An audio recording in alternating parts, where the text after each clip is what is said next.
My name is Gabrielle, and I'm an organizer with Students Supporting UMFA. And before I introduce our speaker today, I'm just going to read SSUMFA's land acknowledgement.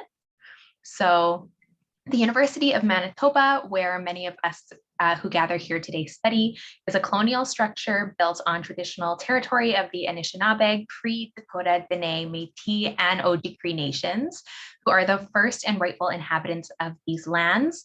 The water that sustains us here comes from Shoal Lake. As the first university to be established in what is now called Western Canada, we recognize the university's historical and ongoing role to enable violence and oppression towards Indigenous people who have suffered and continue to suffer. Our programs privilege and perpetuate colonial ideologies that value Eurocentric forms and erase Indigenous knowledge systems independent of and existing prior to dominant Western knowledge. Our academic relationships are embedded with power relations structured by colonialism, racism, patriarchy, and capitalism.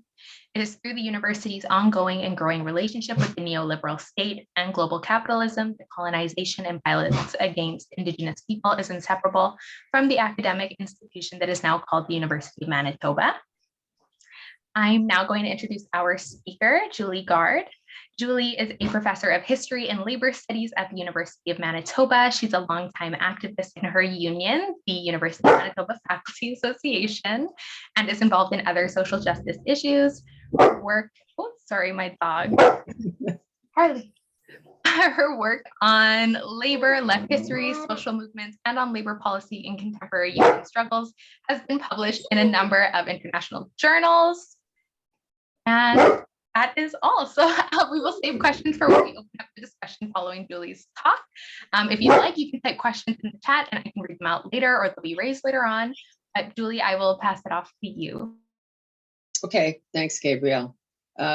So let me say, first of all, thank you for coming to this, and thank you for being part of an organization of students supporting UMFA. I cannot tell you how important it is to us to have student support.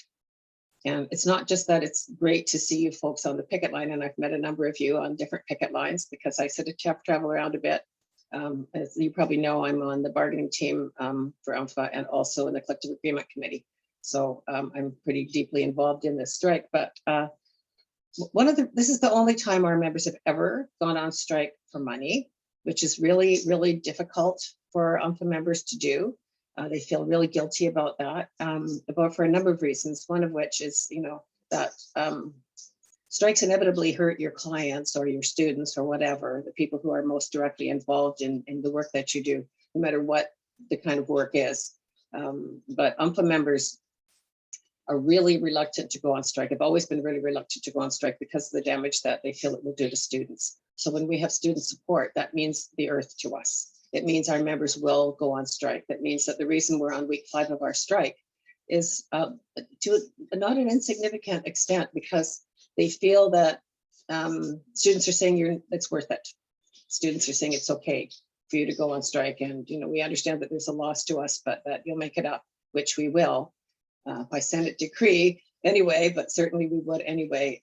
So we really appreciate the work that you're doing. So thank you very much for what you're doing. Okay, so my topic is the Neoliberal University and specifically how this round of bargaining is taking us even further towards that model. I've got a few slides if I can find there it is. Okay, always different, my button.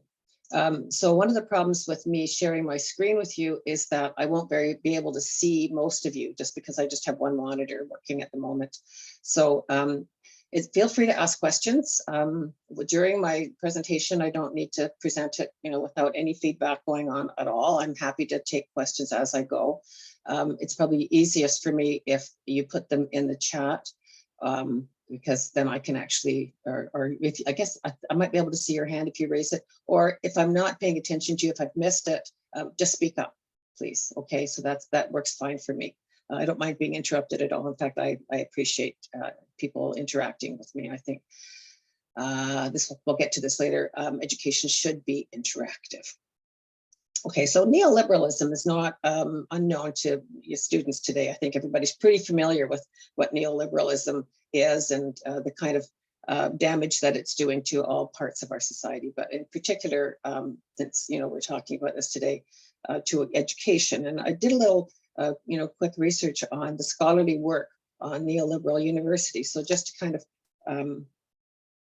go through some of the characteristics that the scholarly research talks about, to sort of nail down some of the elements that are not at all unknown to all of you, I'm sure. This is the university that probably the only university that you have known. I started teaching quite a long time ago, and I remember when the university was different. I guess it wasn't perfect in those days, but it has moved increasingly toward this model, which many of us regard as anathema to the actual proper goals of post-secondary education. And so most of us are pretty annoyed about it. And we feel that we're, fighting a battle against not just the University of Manitoba, not just the province, but also about the whole movement toward this kind of neoliberal model of education, which is, this list of characteristics that come out in the literature sort of identify them. It's driven by markets, it's oriented towards business and towards preparing students for jobs as opposed to become well-rounded, well-educated, critical thinking individuals. Its emphasis is on efficiency. And so, of course, we eliminate redundancies, which is problematic in a number of ways. It's highly flexible, including in its workforce.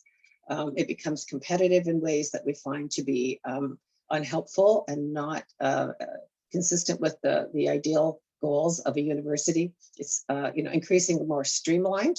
It moves at a faster pace, and the idea of sort of long-term thinking. So, for instance, things like deep research done in various fields, not just the scientific fields, but also humanities and social sciences and so on.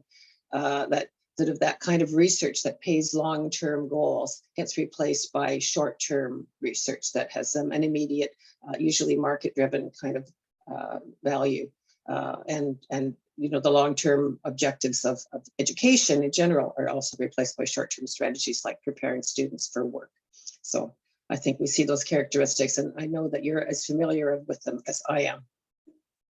So those things I will point out, and I hope I'm not just going over ground that you're so very familiar with that you don't really need to hear it. But if you think about the university's strategic plan, this is what they say. So I don't think that our administrators, certainly not the people who are facing across the bargaining table, would say, yes, we're trying to create a more neoliberal university. But they imagine themselves to be doing what they, their branding and the way that they portray themselves is very different from those characteristics that are outlined in the ideas about, the sort of analysis of neoliberal universities. They're talking about these characteristics of academic research excellence, accessible, inclusive, and so on. Consultative, collegial, all about, sort of inspiration, innovation, discovery, building community, and so on. And I will say that one of the things that came across the table that's sort of part of the way that they see themselves for us in this particular round of bargaining was an emphasis on equity, diversity, and inclusion, which they referred to as the acronym was EDI. And I would say that while that's a laudable goal and one that as faculty and librarians and as our union, we certainly share and in fact embrace, it's not necessarily reflected in what actually happens at the university, and in particular, not reflected very well in this round of bargaining. So what's happened in the current round, and I have to say I'm up close and intimate with it in a way that I find sometimes not very comfortable, is that the university, which was not immune to the lure of the neoliberal model prior to this event, and certainly we've been seeing this over the years. I've been here for 22 years now, 22 years. Every round of bargaining, we seem to get more familiar with their advance toward this neoliberal model. But the pandemic has, of course, across the world, across universities everywhere. If you read the literature on global universities, this is certainly not unique to the University of Manitoba, but the pandemic, the pivot that we made to remote teaching in particular, you know, the sort of the efficiency that that creates has been an incredible opportunity for universities, and in our case, the University of Manitoba, to advance more quickly towards, you know, implementing a more neoliberal model. So, you know, neoliberal university, as opposed to neoliberalism in general, according to our literature, and I think I even have footnotes in some of this. So it looks like, you know, it's the gradual elimination of permanent tenured academic jobs with precarious temporary workers. We see that in what we bargained through the years, but in particular this time. The imposition of a managerialism as a strategy, as a management strategy. So this is defined by Oxford as a belief or reliance in the use of professional managers. So, you know, the emphasis on, you know, having deans and directors and, you know, people even like who are directly above us, not heads, because heads are not part of that management structure. But this idea that managers should run the university as opposed to a collaborative process with academics and administrators. So more and more control over staff, including academic staff. And then this kind of restructuring of the whole system by which courses are delivered to eliminate waste, to be more efficient, to be more effective in sort of a very neoliberal model. And we see that in ways that we find like alarming as we proceed through bargaining. So I wish I could see the top of that. Okay, so we have increasingly a situation where, you know, everything that we're seeing is, you know, there's a sort of a business-oriented strategy that that sort of is embedded in every aspect of what the university is doing, and that's becoming increasingly apparent, particularly in as we're seeing these days in the cost-effective mode of course delivery. So the emphasis here is also on, like, you know, what's marketable. Are we training students to be job ready, as opposed to are we educating students? Something that, you know, is at variance with the way that most of us see the university. So, you know, there's more remote teaching, more digital production of particularly of the curriculum. And what the authors of this particular article that I used here say, there's a fundamental shift in the very essence of what university education means. It's, you know, they think of that as people who, you know, learn to be, you know, good citizens of the world, right? Not profit making, but, you know, towards civic responsibility and so on, and possibly even, dare I say it, social justice. Something that I think many of us think is fundamental towards in what we embed in our educational philosophy.